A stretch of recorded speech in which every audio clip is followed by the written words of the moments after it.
Hey everyone, hope you guys are doing well. This time I thought I would talk about the series The Circle. I don't know if you guys have been watching it. I think there are a lot of people who watch it. But when you're home as much as I am, because I only work 50%, because I'm still, on sick leave, partly, you kind of start watching kind of everything because I've watched too many crime docs and all that kind of stuff. So you kind of start to venture over to other things. So I found The Circle while I was sick. And so I've been watching it. And season 7, I have to say, has been my least favorite season. It was like it usually is. Sometimes in the beginning, you really dislike the characters, then you turn out liking them. This was the first time, and I'm going to say right now, disclaimer, spoilers, spoilers, spoilers. I have seen the season finale since we're in Sweden. I guess we're, a couple hours ahead. So I know some of you probably haven't seen it yet. So just my disclaimer, spoilers. I'm going to say Savannah, take her or leave her, unfortunately. I mean, her backstory, was like, I can relate, like with the whole cancer and tumor thing. But she, as nicely as I can say it, wasn't the brightest bulb. And that's okay. She was cute. Then we had Heather, aka Andy. And one thing that kept pissing me off was, they kept calling him grandpa, and he's like 40 years old. That is not a grandpa, people, okay? 40 is not a grandpa. Just so you know. I think Heather was sweet. Being a metalhead myself, I really wish she would have gone on as herself. I love the jab she gave Meline in the end, because she was just like, oh, I went into emotional, I'm too kind-hearted, kind of. But, you're obviously able to, be cutthroat. So it was kind of like a subtle jab to Meline, which was the one player I could not stand. I'm sorry. All she did was plug herself and try to act genuine, but you knew she's not genuine. And all she did was lie and scheme.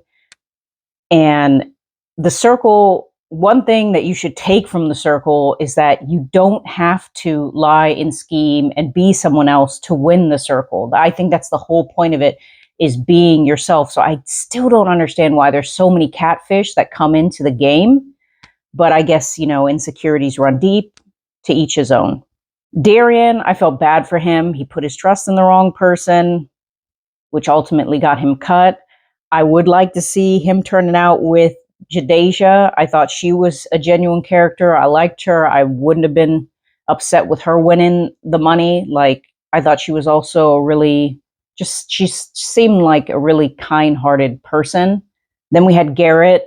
I loved Garrett. He seemed, really genuine and outgoing and fun and loving. One of the few characters I do follow on socials now. I'm not on socials often, but I do follow him. So I would have liked to have seen him on it longer, but unfortunately that's not the case. Then we had Tierra, or aka Antonio.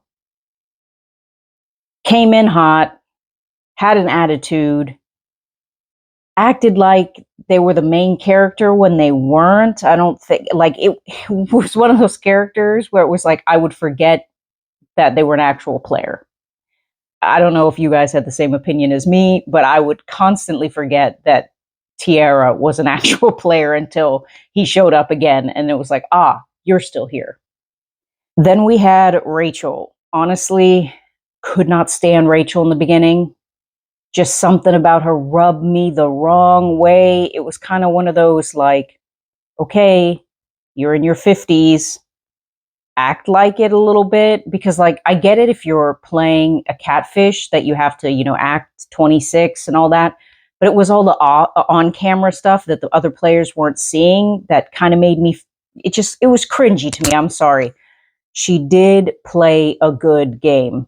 She did deserve to be in the top 5. I'm not taking that away from her. It's just, we can't like everyone. Not everyone can like us. So she just kind of rubbed me the wrong way, but I will give her props for playing a good game.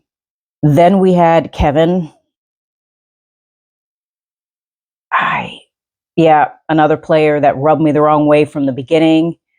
I felt like he could never close his mouth. And that just, I don't know, sometimes you zone in on things, and then when you see it, it's like the if you guys have ever seen How I Met Your Mother, the glass breaking thing where you're like, you see it and it cracks in your mind and then you can't not see it.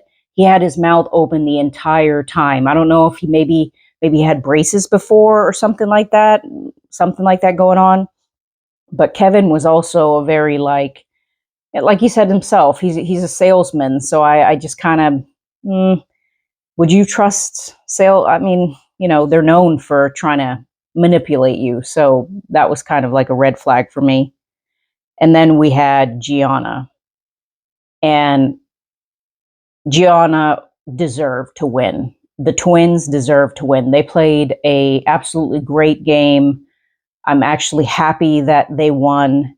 The only person when they were, doing the top 5 countdown where I was like, please not Meline, please. I think this is the first time I've ever been like so opposed to a player, because she just seemed so fake, and all she was doing there was plugging herself. And it's just like, in the end she's going to get followers and subscribers and stuff like that off of it. So in the end, like, it still benefits her. But it was, everyone kind of realized it when they had the final meet, and everyone was just kind of like, oh, it was you, oh, you lied, oh, you schemed. And she put on the fake waterworks, and Jadeja kind of had to put her in her place and be like, I don't believe the tears, which was absolutely delicious. But yeah, she was the one where I was like, please don't win, please don't win. I was so happy that she didn't win. I don't think she deserved to win. This whole, it's okay to be upset, upset people now, and be forgiven later. I was just like, I don't know, it just didn't send the right message to me. So all in all, it was my least favorite season, but the twins, JoJo and Nikki, were really deserving of winning, I think, in the end. I didn't think they were in the beginning because they were like the first to be blocked. So it was kind of like a full circle moment. But yeah, definitely deserving of the win, and I'm happy for them. They do seem like pretty genuine, loving guys, so I hope they're able to do something good with the money. I don't know. What did you guys think? Who was your top favorites? Who did you like the least? What did you guys think of this season?